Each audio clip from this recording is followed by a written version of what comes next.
Have you ever felt stuck? Like no matter how hard you try, something always pulls you back. You set goals. You dream big. But deep inside, there's a weight. A shadow from your past that quietly whispers, "You're not enough. You don't deserve that. You'll never make it." That's not your laziness. That's not your lack of motivation. That's trauma. Unhealed, unacknowledged, unseen. And it's time we talk about it. Trauma isn't always a war zone or a car crash. Sometimes it's growing up in a home where love had conditions, where silence was louder than screams, where "I'm proud of you" was replaced with "Why didn't you do better?" Sometimes it's a breakup that shattered your sense of worth, or a betrayal you never healed from. Trauma is any experience that overwhelms your ability to cope, and it doesn't just live in your memories. It lives in your body, in your nervous system, in your reactions, in the way you flinch when someone raises their voice, in the way you shut down when things get hard, in the way you overthink every decision, afraid to get it wrong. It's not just in the past. It's here, right now, shaping your reality, sabotaging your growth. You want to grow. You want the job, the relationship, the business, the peace. But every time you get close to it, something inside panics. That's not failure, it's protection. It's your brain saying, "Last time you reached for something, you got hurt." So it builds walls, creates excuses, tells you, "Play it safe, stay small, don't risk it." Unhealed trauma shows up as procrastination, fear of intimacy, imposter syndrome, self-sabotage, overworking, people-pleasing, anger at small things, numbness at big things. You might think you're lazy, but what if you're just exhausted from carrying emotional baggage for decades? You might think you're a perfectionist, but what if you're just scared of being judged the way you were as a child? You might think you're not built for success. Let's talk about your brain. When trauma happens, your brain rewires itself to survive. The amygdala, the part responsible for detecting threats, goes into overdrive. The prefrontal cortex, responsible for logic, planning, decision-making, gets hijacked. Your nervous system begins to live in fight, flight, freeze, or fawn. This means you snap easily fight, you avoid and run flight, you shut down emotionally freeze. You over-accommodate to keep the peace fawn. None of these are conscious choices. They are automatic responses from an old version of you trying to stay alive. But here's the truth. What kept you safe back then is keeping you stuck now. Every day you avoid your trauma, you pay a price. Not in money, but in time, in energy, in joy, in potential. You lose years to relationships that drain you because you think that's love.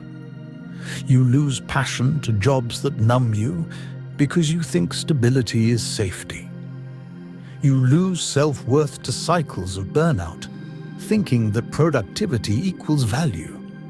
Avoiding your pain doesn't make it disappear.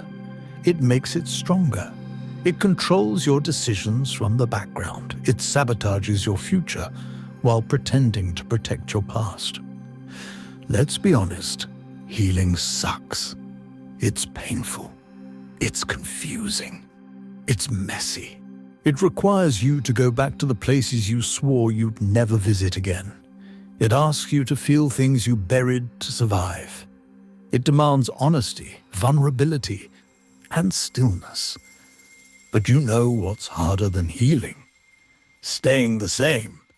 Staying stuck in loops, living half a life. Never meeting the version of you that's waiting on the other side of courage. Healing is hard, but so is hating yourself. So is running from everything good. So is pretending you're fine when you're breaking inside. So, how do you heal? You don't do it alone. You find a therapist. You join a support group. You read the books. You journal.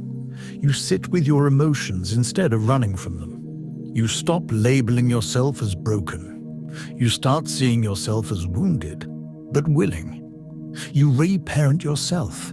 You give that little version of you what they never got: safety, validation, protection, love. You forgive, not to excuse what happened, but to release the grip it has on you. You stop building your future around your pain, and you start building it around your power. You weren't meant to just survive. You were meant to thrive, to be whole, to be free, to be alive. There is a version of you that doesn't flinch when good things happen. That doesn't chase love, it attracts it.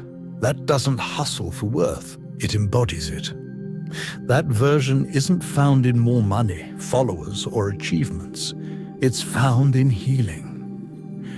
When you heal, you set boundaries without guilt, say no without fear, rest without shame, love without losing yourself, rise without dragging your past behind you. You become unstoppable, not because life gets easier, but because you're no longer at war with yourself. If you're still watching or listening to this, it's because a part of you is ready.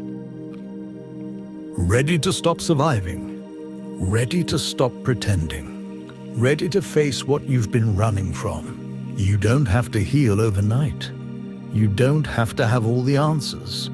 You just have to take the next step, and then the next one, and the next. It will be scary. It will be uncomfortable. But it will also be the most important journey you'll ever take. Because on the other side of your pain is peace, is purpose, is you, the real you.